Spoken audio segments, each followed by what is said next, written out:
Hey, what's up guys? Welcome back to my channel once again. This is Bern for another episode dito sa Bern to be you. At welcome back sa mga matagal na nagsasubscribe. At kung hindi ka pa nagsasubscribe, napadaan ka dito sa channel ko, I encourage you to hit that like button and subscribe to my channel. Please, subscribe ka na. Okay! So subscribe to my channel para sa mga bagong video na mga i-upload ko at mga kaalaman tungkol sa pag-invest at tamang paghawak sa kaperahan mo. So, ngayon pag-uusapan natin another interesting topic about cut loss or average down. Sa pag-uusapan natin yan. Pero pansamantala, roll intro.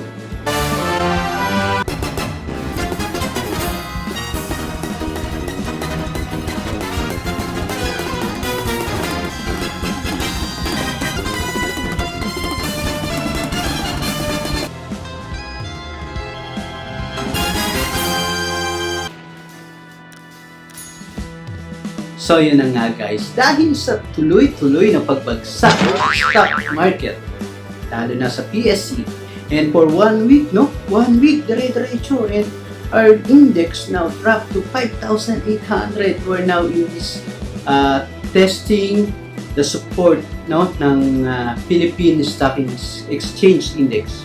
Natin ang konti, parang medyo yan. So, very critical point. And dahil dito, I receive a lot of question. Brother Bern, lugi na ako dito sa stock market na to. I lost. Do I need to cut loss? Or do I need to average down? So yun ang pag-uusapan natin ngayon. Cut loss ba dapat mong gawin? Or average down? So which one is better for you? Which one will fit to you? So, handaan ba? So doing investing or trading stock market for a decade now, most of people, maraming nalulugi. And hindi lang basta nalulugi. Talagang sobra ang pagkalugi nila sa stock market. One of the reason is they don't consider the proper planning.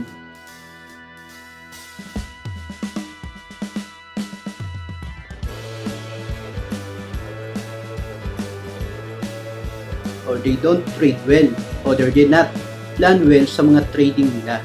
So, for example, ako, every time I buy a particular stocks, I consider already where is my stop loss, or where do I need to cut loss.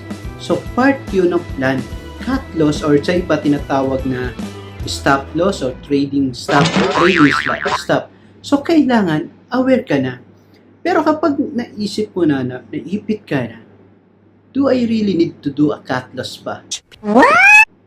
So, alam mo, babalik ko lang din sa iyo yung question na yun. So, by the way, comment ka nga sa below kung nalugi ka na sa stock market. And for sure, lahat naman tayo, huwag kang mahiya. Lahat tayo nalugi sa stock market. Paano masabi? You will lose in some stock, you will gain in other stocks. That's the game of stock market. Pero kailangan you lose dito, pero dapat mabawi mo siya sa isang stocks. And again, dahil sa tagal ko na dito sa stock market, I encounter a lot of loss, I encounter a lot of gain ng mga nag-stock, mga stocks na talaga nag-skyrocket, talagang kumita ako ng gusto, and of course, meron din naman tayo mga moving stock. Okay! So, sama-sama tayo dyan. That's the thrill, that's the roller coaster ride ng stock market, investing in trading. So, yun yung pag-usapan natin. Unang tanong, if you're going to buy, ano ba kasi talaga yung purpose mo? Is it a long term? Kasi, every time you buy a stock, you must understand what is your purpose buying stocks. What is your indicator in buying those stocks?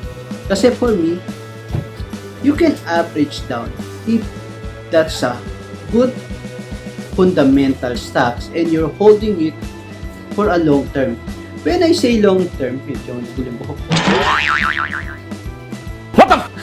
When I Say long term, it's about 10 years and above. So, ganun yung long term. So, dapat alam mo, ano ba talaga purpose ng binibili mong stocks? Hindi ka lang basta bumibili dahil interesting. Di ba? But, if you buy stocks because based on technical at hindi mo naman talaga siya gustong hawakan ng matagal or you're playing it in a short term, you need to do some cut losses. So, pag sinabing cut loss, ibig sabihin lang nun, you stop the losses para hindi ka mas lalong malugi. No? You sell the stocks in a loss to save your money. So, meaning, cut loss must be part of your strategy. Hindi pwedeng wala eh. And I know a lot of people, especially during this time that the market is so down and in the bearish market, kailangan alam mo kung kailangan magka-cut loss.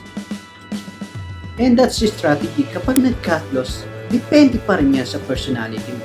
Some people cut loss immediately because that's their risk. Very aggressive sila and they don't want to lose money.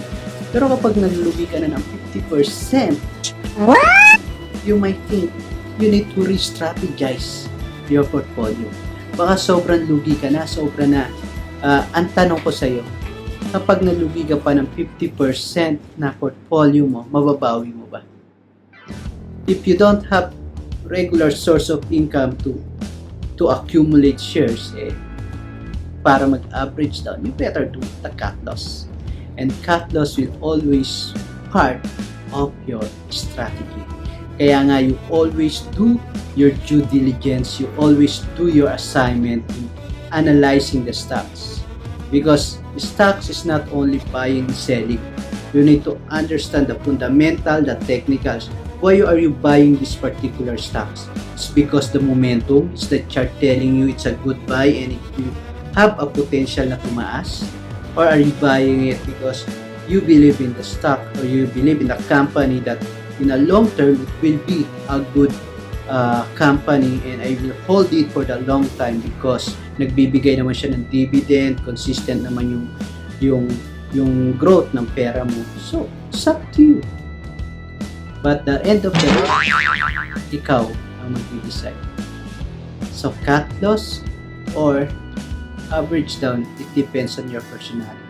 Speaking of personality, hindi lahat pare-pareho. Paano masabi? That's why most people say maganda ang blue chips. Yung iba naman sinasabi maganda ang basura stocks kasi mabilis. Well, we cannot debate on that one because stock market is also something personal based on your personality. So are you aggressive? Kung aggressive ka, you can do it. Pero kung sa personality mo, alam mo naman conservative ka, you can buy blue chips and relax. Especially today that we are in the downtrend or in the bearish market, you can accumulate more blue chips company. But if you're going to ask me what is my strategy, here's my strategy lang.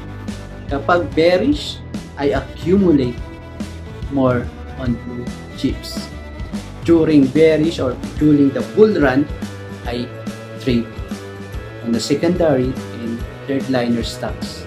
So that's the pay.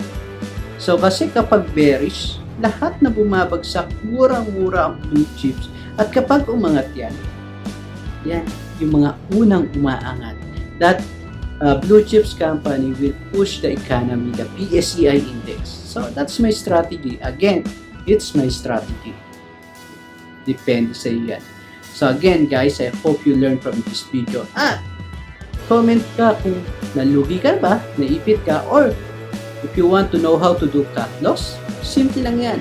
Sell at your loss.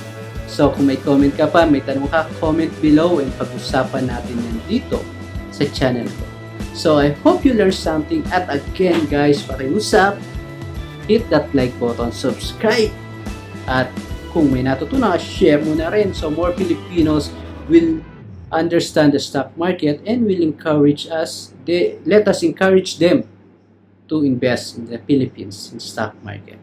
So once again, this is Bern nagsasabing bawat Pilipino may kakayahang umasenso.